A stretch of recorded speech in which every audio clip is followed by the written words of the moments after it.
nuclear spin or nuclear spin angular momentum. As we know that nucleus is no more stationary or it is not at rest, but it undergoes the spin motion about its own axis.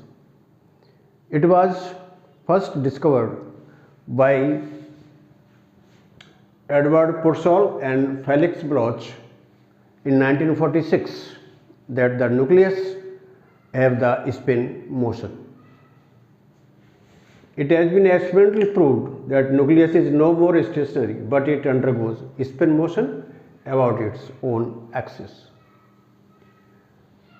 Now then, who is responsible for this nuclear spin?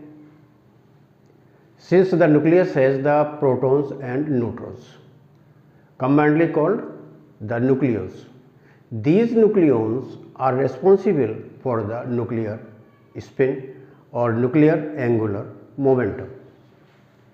This is denoted by I. If there is single nucleon, then I equal to small letters L plus S.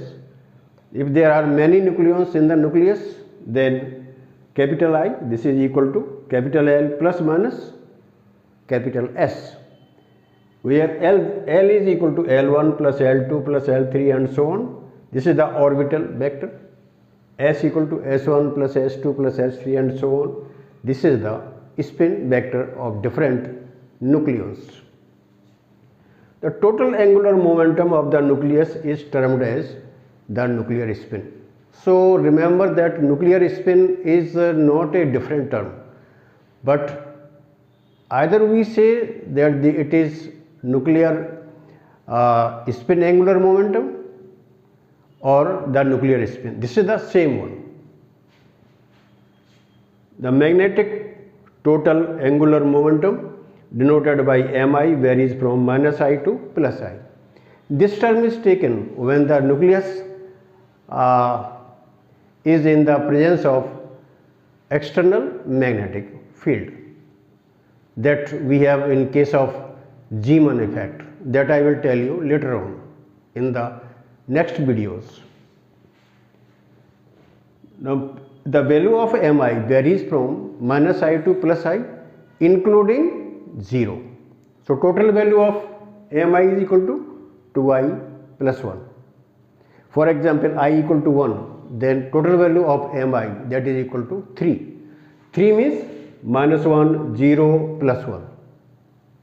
If I is equal to 2, then total value of Mi will be 5. That means minus 2, minus 1, 0, 1 and 2. So there are so many. If we put different values of I, you will get different values of Mi.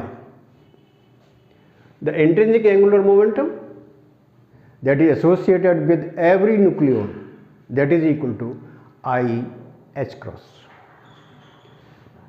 The quantum mechanically, the total angular momentum is given by square root of I into I plus 1 into h cross. H cross equal to h upon 2 pi. H is called the Planck's constant. Spin angular momentum is the combined effect of the spin contribution and the orbital contribution of nucleons in the nucleus.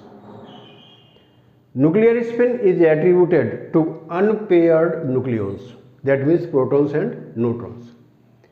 This fact makes it clear that which kind of proton and neutron or the nucleon will give the nuclear spin. If there is more than one nucleon, then it is to be seen whether their spin or parallel or anti-parallel, or what is their structure in the different cells or subcells. If the nucleons are in pair, this is according to what? The Pauli exclusion principle. If the nucleons are in pair, then the spin of each other is cancelled, so the net spin is 0.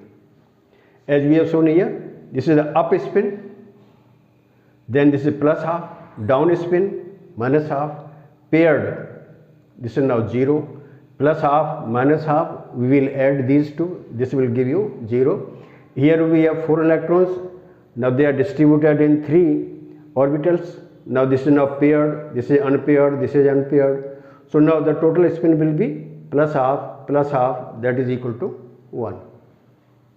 Although all nucleons have angular momentum of at least half h cross, but largest measured value is 9/2 with 2 exceptions. I is equal to 6 for vanadium 50 and I is equal to 7 for lutetium 176. Thus nuclear spin of different nucleus or different nuclei are different. This I will explain in the later videos, that which kind of nucleus will have how much spin. So that I will tell you in next videos. Thank you.